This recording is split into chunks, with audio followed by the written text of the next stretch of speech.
When I was younger, Valentine's Day used to be my favorite date of the year. My girlfriend and I had been dating for over 3 years, and things were going great. This year, I had a lot of plans for Valentine's Day, but something would come between me and my girlfriend. It started 2 days before Valentine's Day. Samantha hadn't answered my messages all day, which I thought was weird. I was about to go to her house, but suddenly she answered me.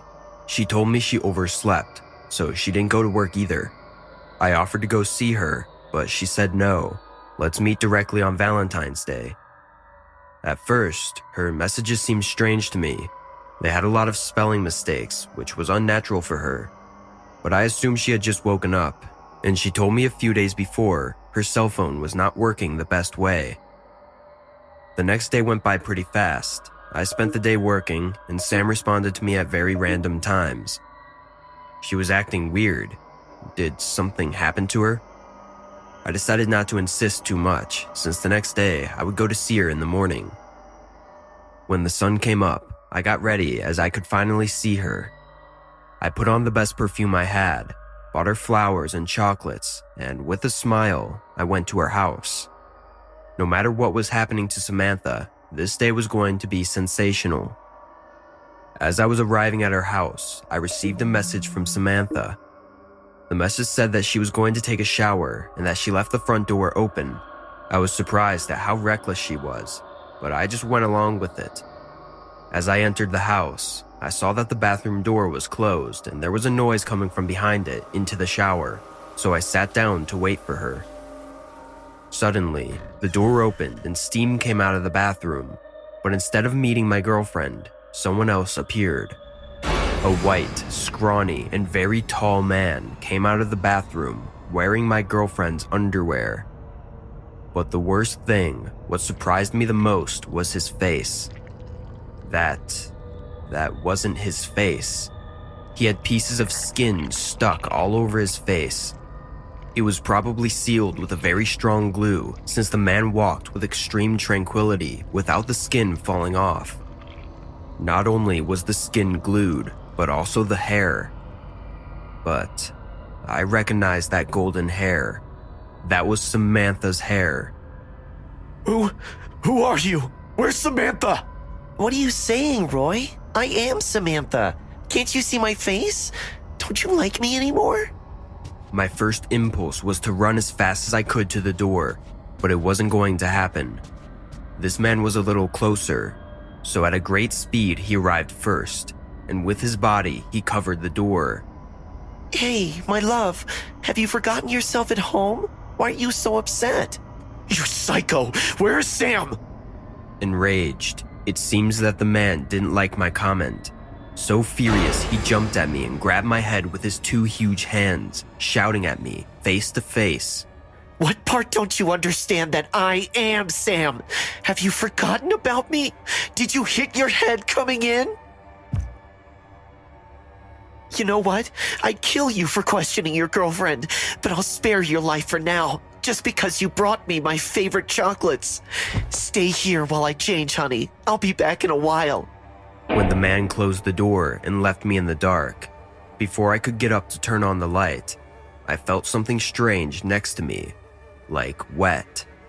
Suddenly, a horrible smell came up my nose. It was disgusting. I felt like I was going to vomit at any moment. I held my nose, and in desperation, I went to turn on the light in the basement. On the way, I felt many insects hitting my face. I knew what this meant, but I didn't want to assume it, so I wanted to avoid it as much as possible. When I turned on the light, I couldn't avoid reality for another second. That was Samantha's body. The body was decomposing. Around Sam, flies seemed to be feasting. As if it wasn't enough, many parts of her face and body were disfigured or skinless. What that psycho was wearing on his face was really Samantha's face. I fell to my knees on the floor, and almost ignoring the disgusting smell that didn't let me breathe, I cried as hard as I could. After a few seconds of wailing, I tried to open the door as hard as I could.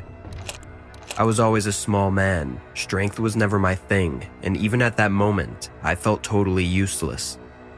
I was facing a simple wooden door, crying, while a man was putting on my girlfriend's clothes, who was already behind me, decomposing. I felt pathetic, and I was. From 1 second to the next, the door opened, but not because I forced it, but because the man had returned. I'm back, honey. You! Ahead of me, knocking me down with absurd ease, the man who killed my girlfriend was standing in front of me. That man was wearing Samantha's favorite skirt with a black top that he couldn't even finish zipping up. Hey, I understand that you're very upset, but let me explain what happened. This man came into my house and tried to kill me. He told me he was watching you on the street, always dreaming of being your partner. Can you believe it? He came with the intention of killing me and pretending to be me. What a psycho.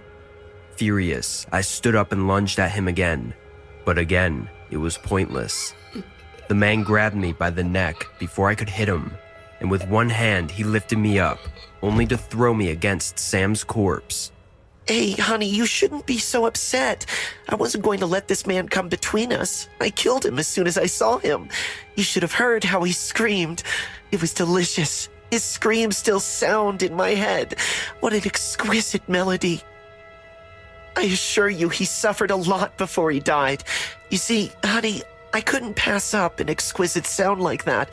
So before I killed him, I tortured him. I made sure he survived until the last second he could feel pain. Anyway, honey, are we going to a nice restaurant? Ah!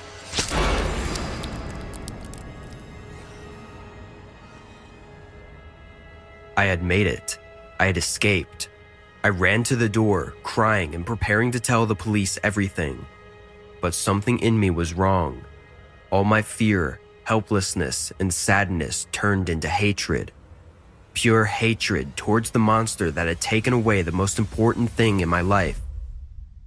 Instead of running away, I turned to him. He was still alive, and confused, he spoke to me. My love, I don't feel good. I think you hurt me. You are not my love. You are not Samantha. You took her from me. She's never coming back because of you. When I finished, I just fell on the floor and started crying, in shock because of everything that had happened. When the police came, I was arrested for double homicide, but after the truth came out, I was released. After that, I could never be in a couple again. I never felt I could open my heart to someone else and experience anything like that again. Every Valentine's Day is torture. Torture where in my nightmares I relive everything that happened that day. I recently started therapy. I hope someday to be able to heal, but in the meantime, I spend Valentine's Day locked up and alone, trying to face my memories.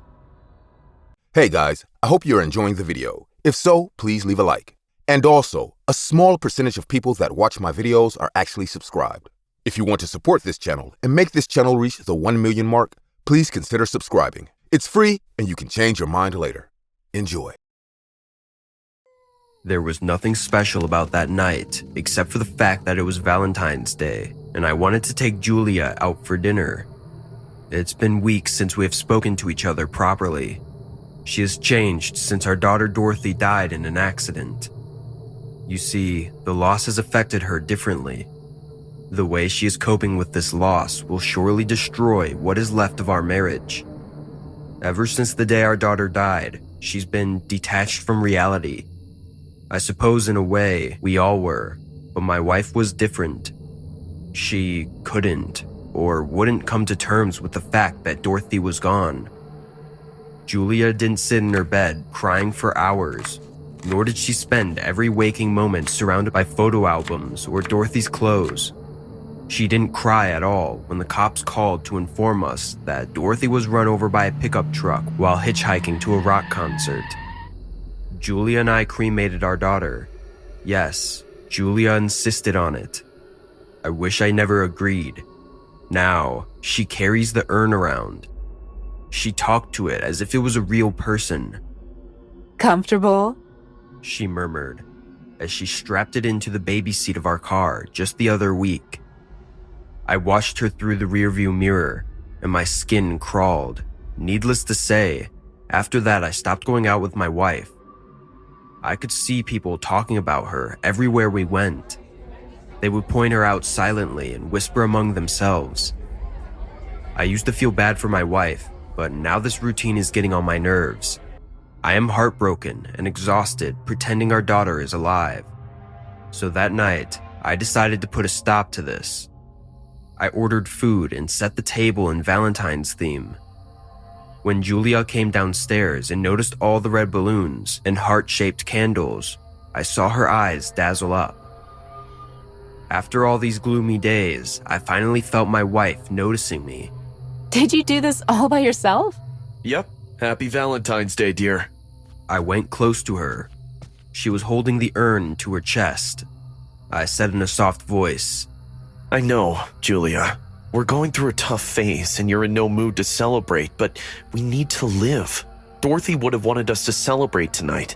Let's sit down and have a proper dinner, okay? She gave me a surprised look, like I've said something weird. Is it okay if Dorothy eats with us too? God, Julia, please, let's not do this tonight.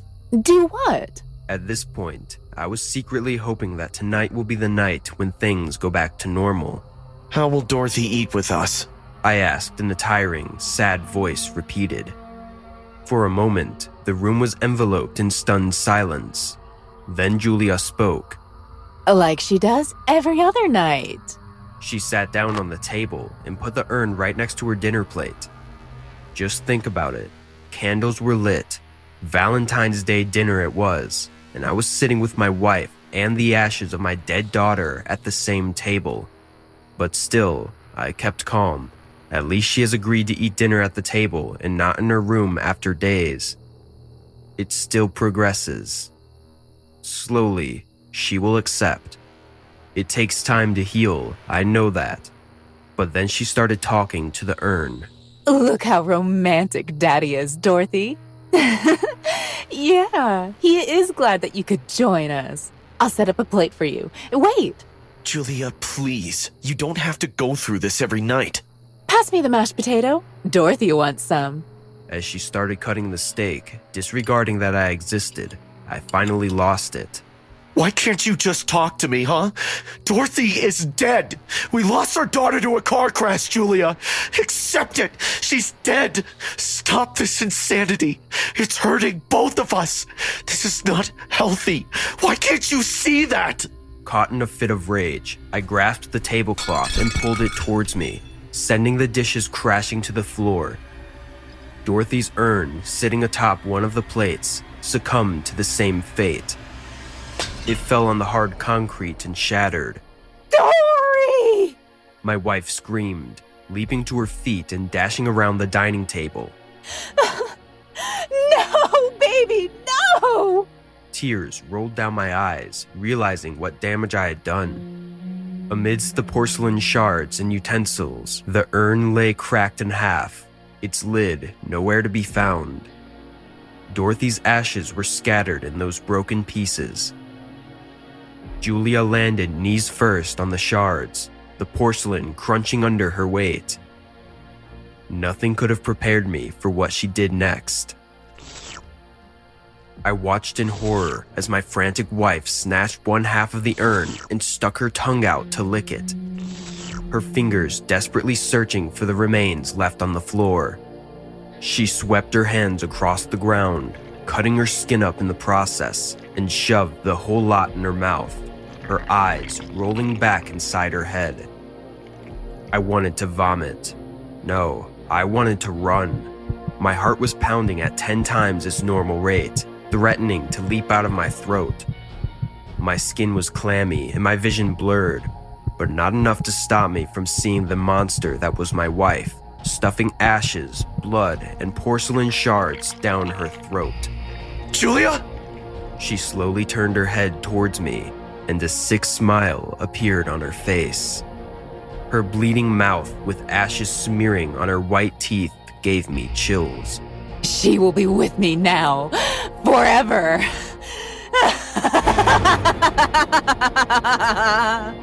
and went back to doing what she was doing. I ran to her and tried my best to pull her away. She kicked in the air and screamed, No, baby! Don't be scared. Mommy's here. I pleaded with Julia to stop this madness, but she didn't. I somehow dragged her away and locked her in our bedroom. She kept banging on the door until the paramedics arrived. It's been 3 years now since Julia has been put in a mental institution. Every Valentine's Day, I go to visit my wife with a bouquet of red roses. I will go this year as well, but I know she won't talk to me. She only talks to herself now. The doctor says she sometimes imitates Dorothy's voice and pretends to be her own daughter, as if she has these dual personalities. She has completely lost it, and I know I am not getting my family back. So, if you have someone special to spend your Valentine's Day with, you better make it memorable for them. Life has never been kind to the hearts filled with love. My name is Emily. I'm 26 years old, and I hate Valentine's Day. I know. What's not to love about a day dedicated to love and romance? But for me, it's sort of a reminder that I'm alone, and I'm genuinely too scared to ever be with anyone again. I've been single for years now, ever since my Valentine's Day ended in what can only be described as an experience that will make your skin crawl. It was my second year of college. I was young and naive, and honestly, I just wanted somebody to spend the day with. I had just broken up with my boyfriend of several months, and I was really feeling down about it. As I walked to class, one of my friends came up to me and handed me her phone.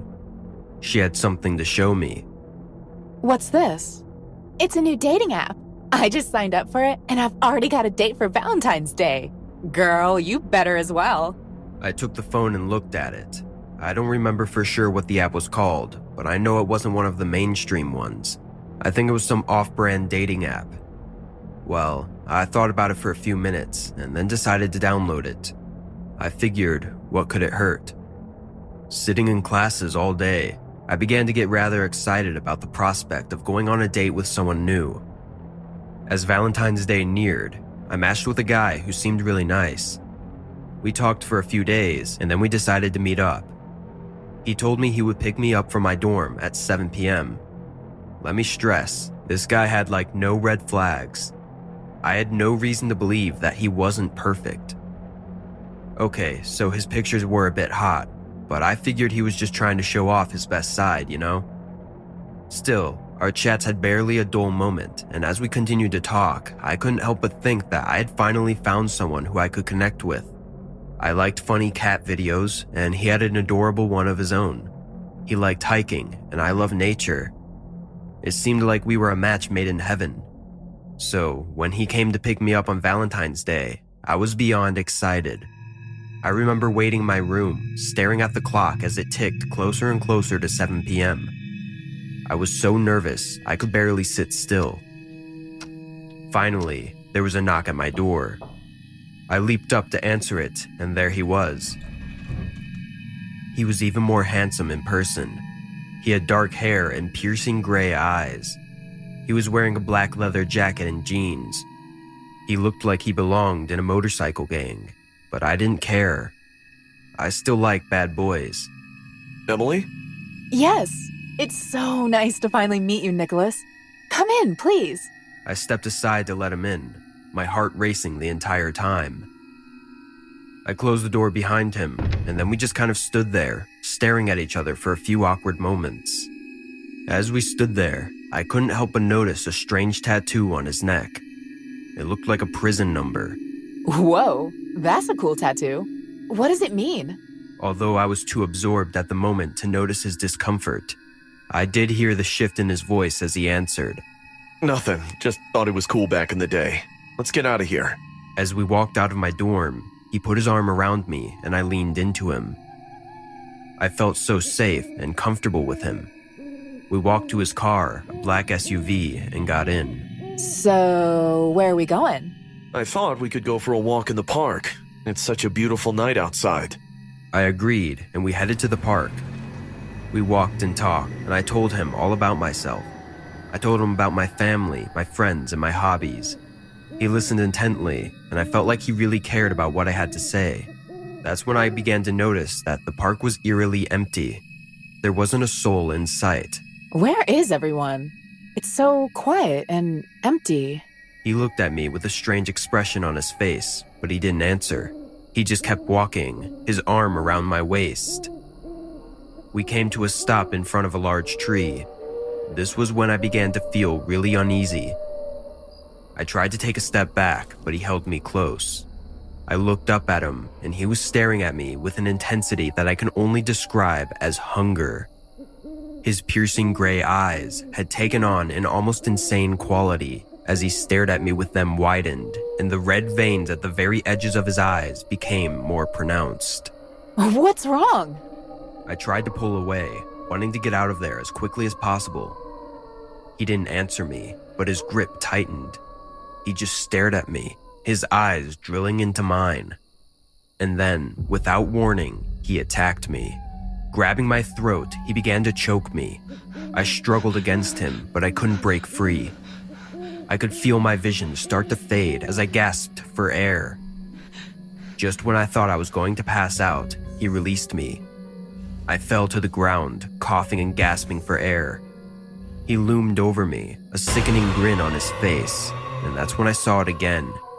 He grabbed his jacket and tossed it to the side. His prison number flashed in my mind as I saw what he had been wearing under his jacket, an orange jumpsuit.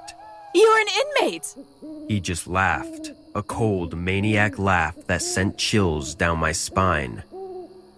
Grabbing his face with his nails, he dug them into his skin and began to slowly scratch his face, starting from directly below his eyes till he reached his lips. As blood began to run down his face, he just kept laughing. I was in pure terror at this point, and I scrambled to my feet and started to run, but he was too fast. He caught up to me and tackled me to the ground. I screamed as he began to choke me again. I thought for sure that this was it, that I was going to die. But then, just as suddenly as he had attacked me, he stopped. He got up and dusted himself off and looked down at me again.